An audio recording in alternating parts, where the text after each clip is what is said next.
Big break news చూస్తున్నా. Polling తర్వాత ఆంధ్రప్రదేశ్లో జరుగుతున్న హింసాత్మక ఘటనలపై కేంద్ర ఎన్నికల సంఘం సీరియస్ అయింది. రేపు ఢిల్లీకి రావాలని సీఎస్ జవహర్ రెడ్డి, డీజీపీ హరీష్ కుమార్ గుప్తాలను ఆదేశించింది. మాచర్ల, తాడిపత్రి, చంద్రగిరి, నర్సరావుపేట ఘటనలపై ఆగ్రహం వ్యక్తం చేసిన ఈసీ సీఎస్, డీజీపీ వివరణ ఇవ్వాలని ఆదేశాలు జారీ చేసింది.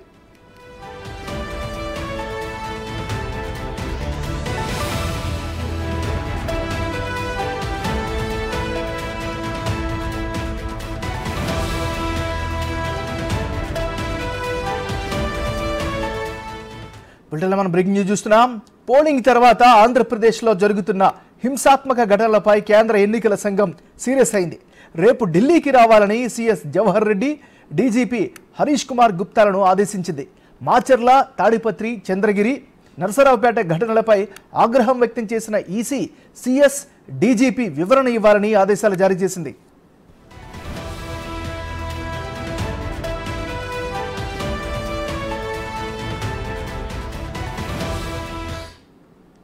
కేంద్ర ఎన్నికల సంఘం సీరియస్కి సంబంధించి మరింత తాజా సమాచారాన్ని ఢిల్లీ నుంచి మా రిపోర్టర్ శివ అందిస్తారు.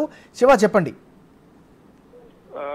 ఏమన్నారు, రాష్ట్రంలో ఏపీలో ఎన్నికలు ముగిసిన తర్వాత హింసాత్మక ఘటనలు చెలరేగాయి. అంటే పోలింగ్ తర్వాత జరిగిన ఘటనలపై కేంద్ర ఎన్నికల సంఘం ఆగ్రహం వ్యక్తం చేసింది. రేపు ఢిల్లీకి వచ్చి వివరణ ఇవ్వాలంటూ ఏపీ రాష్ట్ర సీఎస్ జవహర్ రెడ్డి, అలాగే డీజీపీ హరీష్ కుమార్ గుప్తాలకు ఆదేశాలు జారీ చేశారు. ఈ నేపథ్యంలోనే అంటే ఎన్నికలు జరిగిన తర్వాత లా అండ్ ఆర్డర్ ను నియంత్రించడంలో విఫలమయ్యారనేది ప్రధానంగా ఈసీ ఆగ్రహం వ్యక్తం చేసింది. దానిలో భాగంగానే ఇద్దరు కూడా సిఎస్ అలాగే జవహర్ రెడ్డి ఇద్దరు కూడా వివరణ ఇవ్వాలంటూ రేపు అంటే డైరెక్ట్ గా నేరుగా వచ్చి ఢిల్లీలో కేంద్ర ఎన్నికల సంఘం ఆధ్వర్యంలో వచ్చి వివరణ ఇవ్వాలంటూ కూడా ఆదేశాలు జారీ చేసింది. అంటే మాచర్ల, తాడిపత్రి, చంద్రగిరి, నర్సరావుపేటలో జరిగిన ఘటనపై కేంద్ర ఎన్నికల సంఘం సీరియస్ అయింది. ఈ నేపథ్యంలోనే ఇద్దరు కూడా నేరుగా వచ్చి అంటే వ్రాతపూర్వకంగా కానీ, వాయిదా వేయడం ద్వారా కానీ, లిఖితపూర్వకంగా లెటర్ పంపించడం ఇటువంటివి చేయకుండా నేరుగా వచ్చి వివరణ ఇవ్వాలంటూ కూడా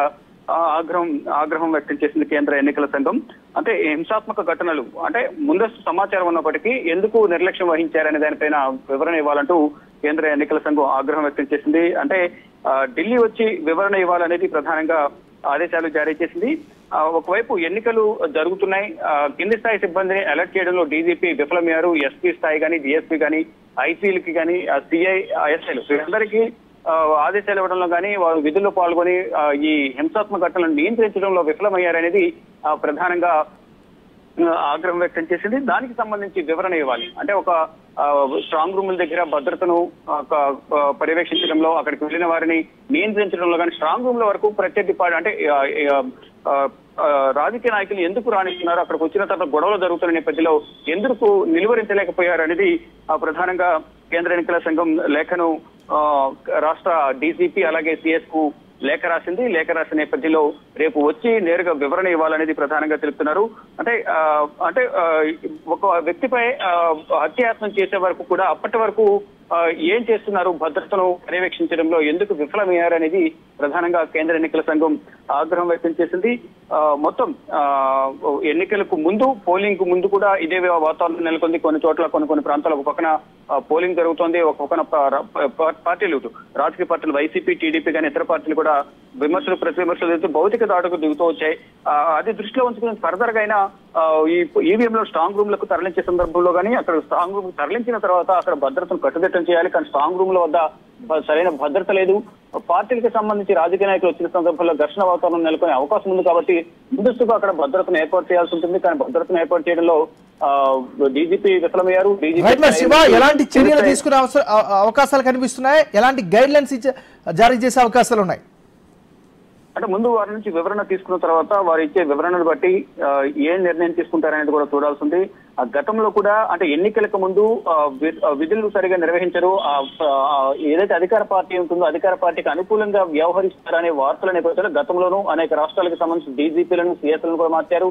రాష్ట్ర స్థాయి ఇటు రాష్ట్రంలోని కింది స్థాయి అధికారులను కూడా ఎస్పీ, డిఎస్పీ, సిఐ, ఐజీ స్థాయి అధికారులను కూడా పోలీస్ డిపార్ట్మెంట్ సంబంధించి అందరినీ కూడా మార్చిన పరిస్థితి కనిపిస్తుంది. మరోవైపు రీసెంట్ గా ఇక్కడ ఏపీలో కూడా అధికార పార్టీకి అనుకూలంగా వ్యవహరిస్తున్నారనే నేపథ్యంలోనే కసిరెడ్డి రాజేందర్ రెడ్డిని కూడా ఇటు డీజీపీగా మార్చి కొత్త వ్యక్తిని డీజీపీగా నియమించినప్పటికీ కూడా ఈ లా అండ్ ఆర్డర్ను పర్యవేక్షించడంలో భద్రతను కట్టుదిట్టం చేయడంలో విఫలమయ్యారనేది ప్రధానంగా కేంద్ర ఎన్నికల సంఘం ఆగ్రహం వ్యక్తం చేసింది. దానిలో భాగంగా రేపు వచ్చి వివరణ ఇవ్వాలి. వివరణ ఇచ్చిన తర్వాత ఇటు ఇద్దరు సీఎస్ గానీ డీజీపీ గానీ ఇచ్చిన వివరణ ఆధారంగా దాని తర్వాత తదుపరి చర్యలు ఏమేమి తీసుకోవాలనే దానితో కూడా కేంద్ర ఎన్నికల సంఘం నిర్ణయం తీసుకునే అవకాశం అయితే కనిపిస్తుంది. MLA right, thank you Shiva.